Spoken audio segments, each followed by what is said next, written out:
ლურჯი მონასტრის წმინდა ანდრია პირველწოდებულის სახელობის ტაძრის მღვდელმსახური, თბილისის სასულიერო აკადემიისა და სემინარიის ბიბლიისტიკის კათედრის გამგე, პროფესორი დეკანოზი გიორგი გუგუშვილი შემოგვიერთდა. მამა გიორგი, მოგესალმებით და გილოცავთ ხარების დღესასწაულს. ღმერთმა დაგლოცოთ, ღმერთმა გაგახაროთ ღვთისმადლი და წყალობა ჩვენი ტელევიზიის ერთგულ მსმენელს და მაყურებელს, დაგვილოცოს ღმერთმა ჩვენი სამშობლო, გაგვიძლიეროს დედა ეკლესია.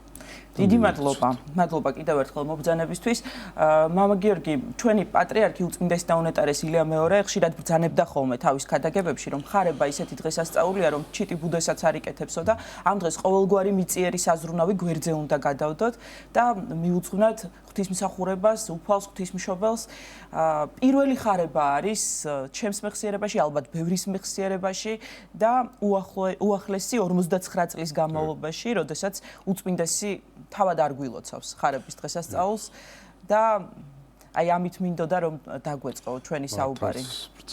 მართალს ბრძანებთ რომ უყვარდა ხოლმე უწმინდეს ამის თქმა, ყოველთვის ამბობდა რომ ხარება დღეს ყველა სულგმული, ყველა არსება უფალს ადიდებს, ყოველ წმინდა ღვთისმშობელს ადიდებს და ჩიტი ბუდესაც არ იკეთებს და გალობს, თავისი გალობით განადიდებს ყოველ წმინდა ღვთისმშობელს. ამასთან დაკავშირებით წმინდა გრიგოლ ნეოკესარიელი ეპისკოპოსი ბრძანებდა რომ ყოველთა კეთილთა დასაბამ ჩვენ და მომართ ხარება იქმნა წმინდისა, ქალწულისა და მიმადლებულისა. ხარება დღესასწაულთა საფუძველი, ქრისტიანულ დღესასწაულთა საფუძველი, რომელზეც შემდგომ ყველა სხვა დღესასწაული აღმოცენდა წამოვიდა. იმიტომ რომ ეს იყო იმ აღთქმული 60-ის შემდეგდროინდელი აღთქმის აღსრულების დასაწყისი, რომელიც ადამს აღუთქვა უფალმა. განსაკუთრებულად გამორჩეული დიდებული დღე არის დღესასწაულია და ბარემ უწმინდესთან დაკავშირებით გეტყვით რომ მთელი ქვეყანა, მთელი ერი გლოვობს მის გარდაცვალებას, ყველას ახლობელი, ყველას უახლოესი ადამიანი იყო და მით უფრო სასულიერო პირთათვის და უამრავი გასახსენებელი პირადად მე ბუნებრივია ახლა არ დავიწყოთ, მაგრამ აი ცრემლებამდე მისვლა და მე მივდივართ ყოველთვის მის გახსენებას და ყოველთვის გვახსოვს მით უფრო ჩემ ოჯახს განსაკუთრებული სიყვარული, ჩემი ბოლო სამი შვილის ნათლია პატრიარქი გახლდათ აკადემიაში, ჩემი სწავლისას, შემდგომ ასე მოღვაწეობისას და ყველა რა მოღვაწეობისას ფერას მოღვაწეობდა და მისი გამხნევება, მისი სიტყვები ყოველთვის ასე გულში გვახსოვს და ესე მოვდივართ. რაც შეეხება ხარების დღესასწაულს, რომელსაც თქვენც აღნიშნეთ, ესე ვუწოდებთ ჩვენი გამოხსნის დასაბამი, ხომ? სად მოხდა, როდის მოხდა და როგორ მოხდა ეს ყველაფერი? მოგახსენებთ. ხარებასთან დაკავშირებით წმინდა ლუკა მახარებელი გვაუწყებს, ლუკა მახარებლის პირველ თავშია უწყებული. ცოტა შეიძლება ისტორია წარუმძღვაროთ წინ, რომ აი ჯერ პირველად ხდება იოანე ნათლისმცემლის მამის ზაქარია მღვდლის მიმართ უწყება, რომ მისი ცოლი ბერწი ელისაბედი უშობს ეს. თან საინტერესო რამ არის, რომ გთხოვთ დავაკვირდეთ გაბრიელ მთავარანგელოზის გამოცხადება, უწყება ყოვლადწმინდა ღვთისმშობელმა როგორ მიიღო და იგივე ზაქარია მღვდელმა, რომელიც გამოცდილია თავის მღვდლობით, იხილა ზაქარიამ გაბრიელ მთავარანგელოზი, შეძრწუნდა და შიში დაეცა. ნახეთ, შეძრწუნება ეს არის პირველი რეაქცია უჩვეულო სახილველისგან მომდინარე, ან უჩვეულო სიტყვებისგან მომდინარე. ყოვლადწმინდა ღვთისმშობელი შეძრწუნდა, იხილა რა გაბრიელ მთავარანგელოზი და განიზრახვიდა გულსა თვისა, ვითარმე იყოს მოკითხვა ესე. ნახეთ, გაბრიელი შეაძრწუნა და შიში დაეცა მისმა ხილვამ, ხოლო ყოვლადწმინდა ღვთისმშობელი არ შეაძრწუნა მისმა ხილვამ, მისმა სიტყვებმა შეაძრწუნა და როგორც ეკლესიის მამები გვაუწყებიან, ქალწულებაი ჭეშმარიტი ანგელოსთან ათესაობარს და მისი ხილვით ამიტომაც არ შეძრწუნებულა მას წმინდა გრიგოლ ნეოკესარიელი გვაუწყებს.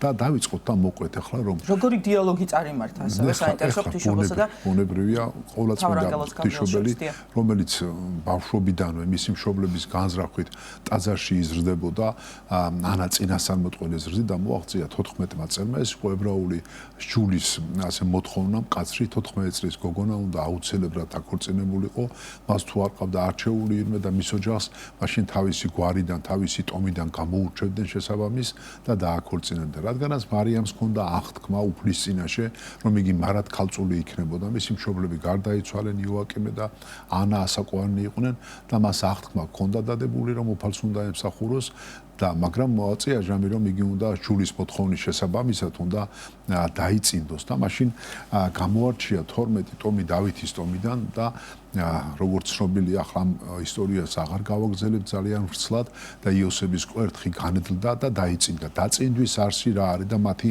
ურთიერთობის ურთიერთპასუხისმგებლობა და მოვალეობა. ყოვლადწმინდა ღვთისმშობელი იმყოფება იოსებთან სახლში, ხოლო იოსები ასაკ გადაცილებული 80 წელს გადაცილებული ადამიანია. იოსების მოღვაწეობა და ურთიერთობა ეს იყო რომ იოსები ზრუნავდა პატარა გოგონაზე. მარიამი კი საოჯახო საქალებო საქმეებით იყო დაკავებული და ესე მოხდა რომ როგორც წმინდა ლუკა მახარებელი გვაუწყებს შევიდა ანგელოზის სახლში და მიმართავს თავარანგელოზი გაბრიელი და მიმართავს გიხაროდენ მიმადლებულო უფალი შენთანა კურთხეულ ხარ შენ დედათა შორის რამე თუ პოვე მადლი წინაშე ღმრთისა აი ამ მისალმების ეს ფორმულირება ეს სიტყვები ოდნავ განსხვავებულია როდესაც ყოვლადწმინდა ღვთისმშობელი ელისაბედთან მიდის სახლში იოანე ნათლისმცემლის დედასთან ის იგივე სიტყვებს ოღონდ დამატებით და ამასაც მოგახსენებთ დაწვრილებით ახლა სიტყვა სიტყვით მუხლობრივად განვარტოთ აი ეს სიტყვები რა გიხაროდენ მიმადლებულო საინტერესო ის გახლავთ რომ გიხაროდენ აი ძველი ქართული ტრადიცია იყო რომ ეხლა დიდი დღესასწაული მოდის აღდგომის დღესასწაული და ჩვენ აღდგომას ესე ვესალმებით და მივახარებთ ერთმანეთს რომ ქრისტე აღდგა და მეორე ჭეშმარიტად აღდგა და ადრე სრული მისალმების ფორმა ესეთი იყო რომ ქრისტე აღდგა გიხაროდენ და მეორე პასუხობს ჭეშმარიტად მადლი მახარებელსაო ეს მთის რეგიონებში შემორჩენილია ამგვარი მისალმება სააღდგომოდ მისალმების სხვადასხვა ფორმა არსებობს აი გამარჯვებას უსურვებთ მშვიდობას უსურვებთ აი ეს აღდგომიდან ამ აღლებამდე ამ სიტყვებით ესალმებოდნენ ახლა გიხაროდენ რას ნიშნავს გიხაროდენ და მიმადლებულო მადლი ღვთისმადლი არის მიმადლებულო ნიშნავს უფლის მადლ მომუშაკებულო გიხაროდენ ნიშნავს ხარა ფუძე ეს არის მადლს ნიშნავს ბერძნული ტერმინი არის და გიხაროდენ ღვთისმადლით აღივსე მადლ მომუშაკებულო აი ამ სიტყვების არსი ეს არის უფალი შენთანა შენთან ყოფობს უფალი და ამიტომაც ხარ შენ მიმადლებული უფალი შენ კურთხეულ ხარ შენ დედათა შორის აი ეს სიტყვები რას ნიშნავს 60-დან გამოძევების შემდეგ გვახსოვს რომ პირველი ევა ეს არის ყველა ქალის სახე რომ იგი დაისაჯა იმით რომ უნდა მიუდგესა ტკივილი ჩვას შვილი და ძე მამაკაცმა ადამაკი თავის სახის პირიდან მომდინარე ოფლით უნდა მოიპოვოს საზრდელი და ეს დიდი განსაცდელებიელის. ნახეთ, ყველა ქალი ამ საშელის ქვეშაა პირველიევიდან ბოლოევამდე. ყოვლადწმინდა ღვთისმშობელს ეკლესიის მამები მეორე ევა, სხვა იგი ევა ესე უწოდებენ ისევე როგორც იესო ქრისტე სხვა იგი ადამი. ნახეთ, მხოლოდ და მხოლოდ ყოვლადწმინდა ღვთისმშობელი არის კურთხეული ყველა ევას, ყველა დედას შორის. კურთხეული რას ნიშნავს? ამ საშელს გამორიდებული. ეს საშელი მასზე არ მოქმედებს. კურთხეულია ამიტომაც და თან უფალი მასთან ყოფობს. ეს იმას ნიშნავს, რომ მარიამი თუ ყველა ქალი ტკივილით შობდა ძეს და მიუდგებოდა რა ანუ ორსულად დაორსულდებოდა მისი შობა საოცარ დიდ ტკივილის მომნიჭებელი იყო მათთვის.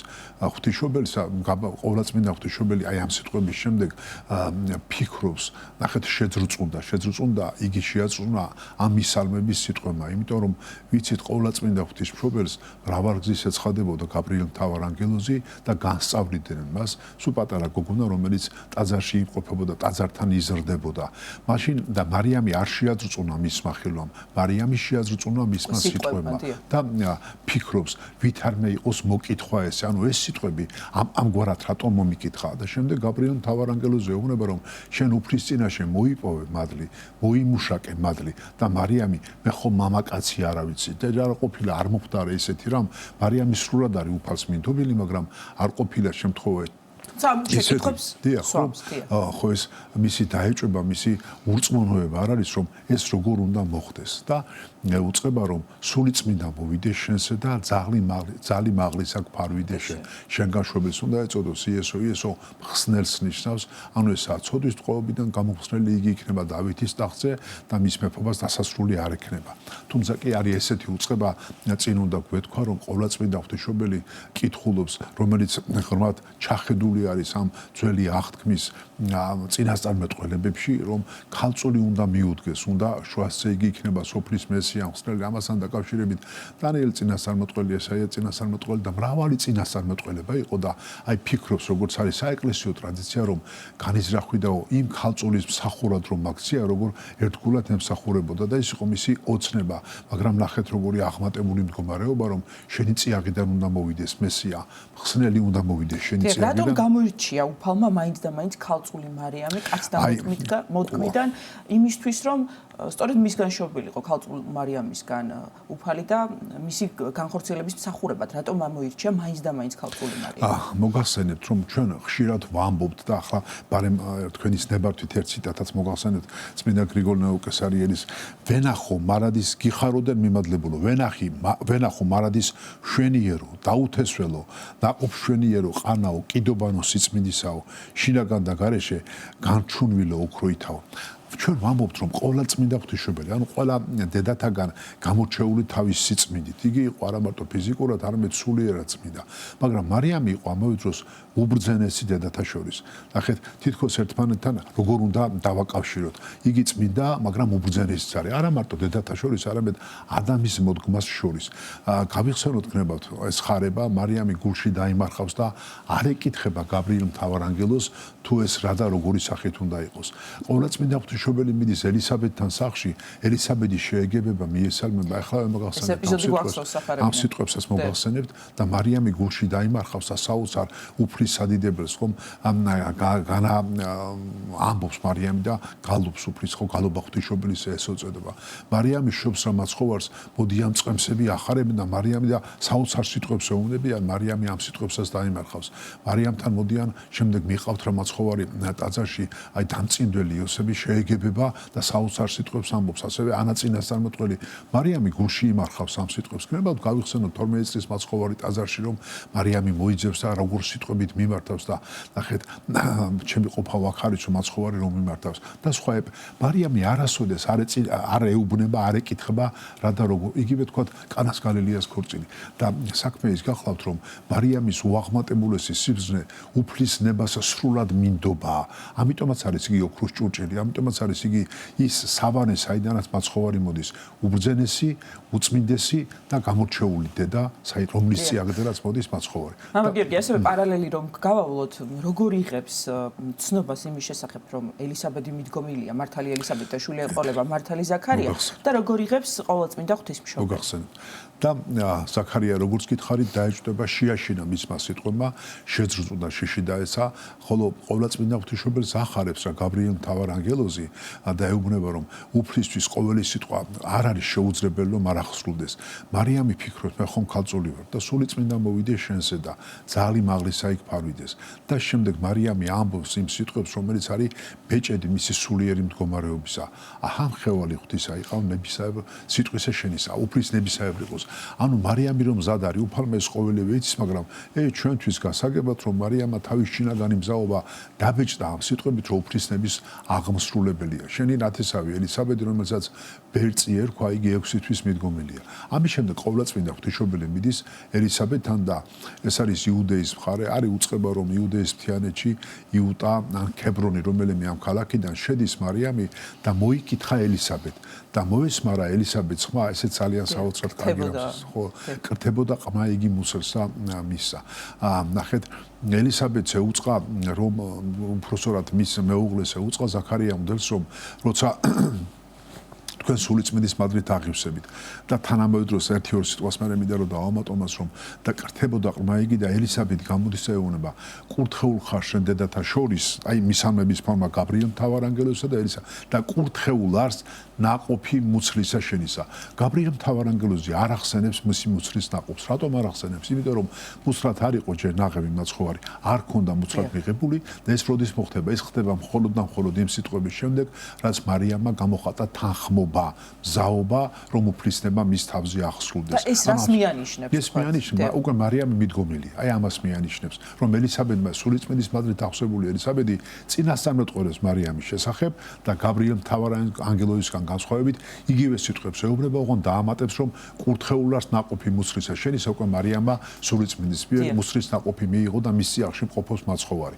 ამიტომაც არის, რომ კრთებმა მის წიაღში, ელისაბედის წიაღში მისი ძე იოანე, მომავალში იოანე ნათლისმცემელი და საოცარი შეხვედრა ყოვლადწმინდა ღვთისმშობლის სიტყვები, რომ ადიდებს სული ჩემი უფალსა განიხარა სულმან ჩემან ღმრთისა მიმართ მაცხოვრისა ჩემისა და საოცარი შესხმა საოცარი სიტყვები, მისი არა ამ პარტავნებით, არამედ მისი საოცარი თვინიერი მორჩილი ბუნების გამოხატულება, დიდება უფლისა მარიამის აი ამ სიტყვებში.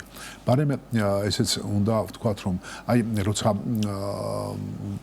ზაქარია მღვდელს აუწყებს, საოცარ სიტყვებს ეუბნება შემდეგ შენი წიაღი, თქვენ შენი ცოლის წიაღი, რომელიც ბერწი იყო, იგი განედლდება გიშობს ძეს და იყოს შენ და სიხარულ და მხიარულება.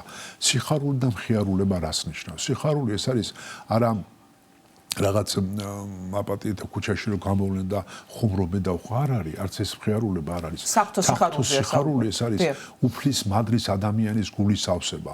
საღვთო მხიარულება ეს ამისი გარე გამოხატულება. საღვთო მხიარულება, რომელიც ადამიანის გულის მდგომარეობა უცნობია კაცსათვის, ხოლო საღვთო მხიარულებით გამოიხატება, იგი დაჯილდოვდება ჭვრეტადობის უნარის, კურნებითი უნარის, წინასწარმეტყველების უნარის და ასე შემდეგ.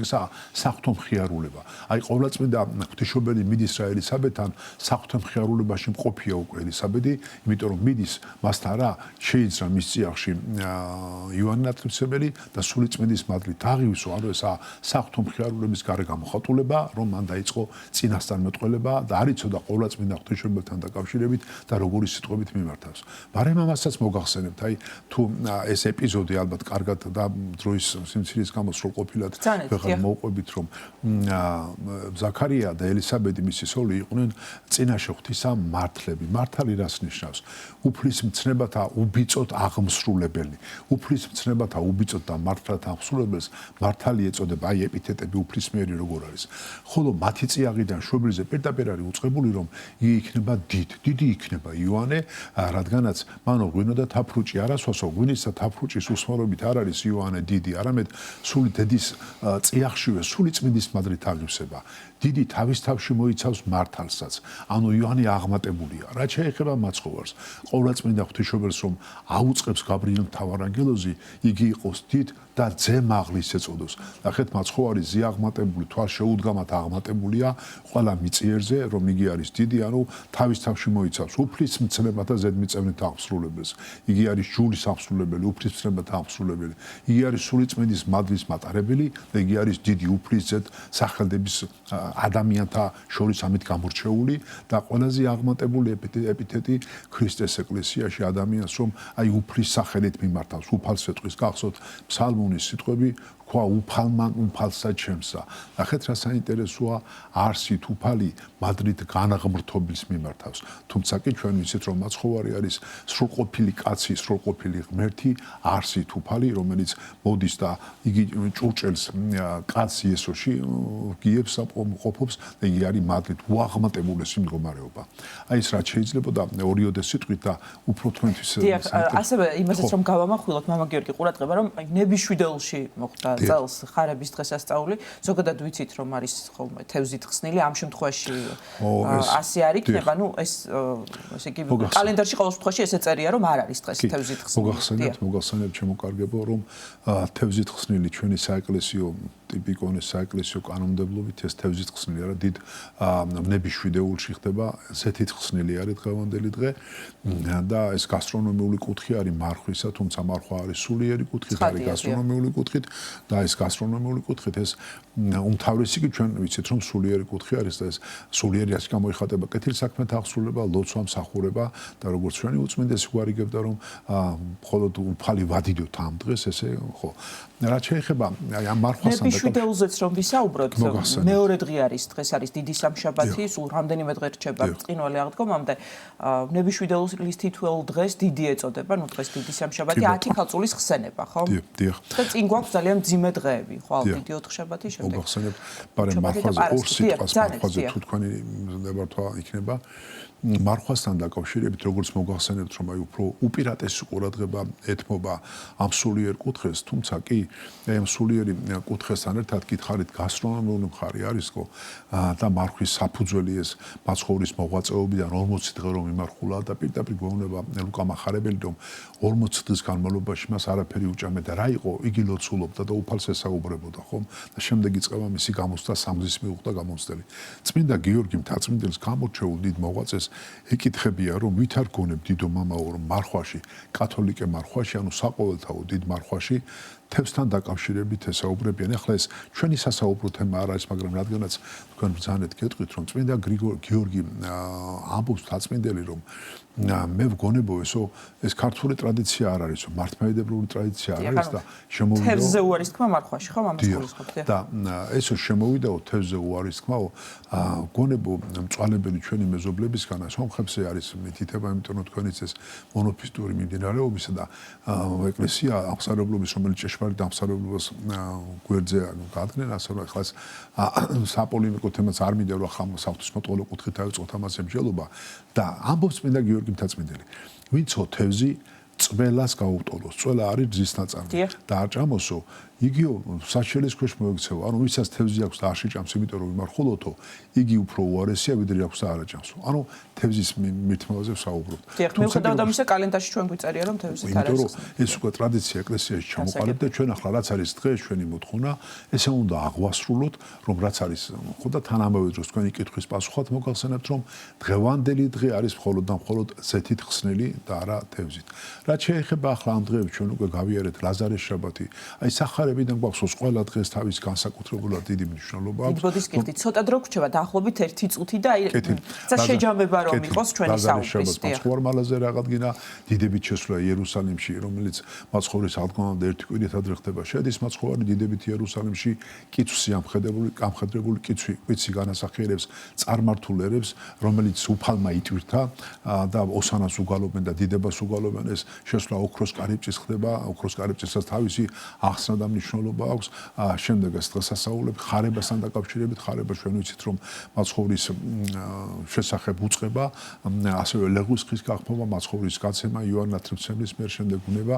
ეს ამიტომაც ქვია ამ კვირას და ყველა დღეს დიდი, იმიტომ რომ ეს არის მოლოდინი უფლის გაცემისა, უფლის კაცობრივი სული ჯოჯოხეთში შთასვლისა, შემდეგ აღდგომისა და წარმომტყოვნისა ჯოჯოხეთისა და აღდგომისა. ეს განსაკუთრებული დიდი დღესასწაული, რომელიც აღდგომას უკავშირდება, ამას მოველოდებით და ღმერთმა სიკეთით, მშვიდობით დაგვიყენოს ეს დღესასწაული და დაგვიდოსოს ღმერთმა ჩვენი სამშობლო, გაგვიძლიეროს ჩვენი დედა ეკლესია, ერთმანეთის სიყვარული, ერთმანეთის თანადგომის იმედი არ მოგვიშალოს და ღმერთი იყოს ჩვენი შემწე და ჩვენი უწმიდესი პატრიარქი მეოხი ჩვენი სამშობლოსი, რომელიც ახლახან გასული არის. ამინ, ძალიან დიდი მადლობა მამა გიორგი, გილოცავთ კიდევ ერთხელ ხარებას, ასევე აღდგომის ბრწყინვალე დღესასწაულს წინასწარ მოგილოცავთ. ლურჯი მონასტრის წმინდა ანდრია პირველწოდებული სახელობის ტაძრის მღვდელმსახური, თბილისის სასულიერო აკადემიისა და სემინარიის ბიბლიისტიკის კათედრის გამგე, პროფესორი დეკანოზი გიორგი გუგუშვილი იყო ჩვენი გადაცემის სტუმარი.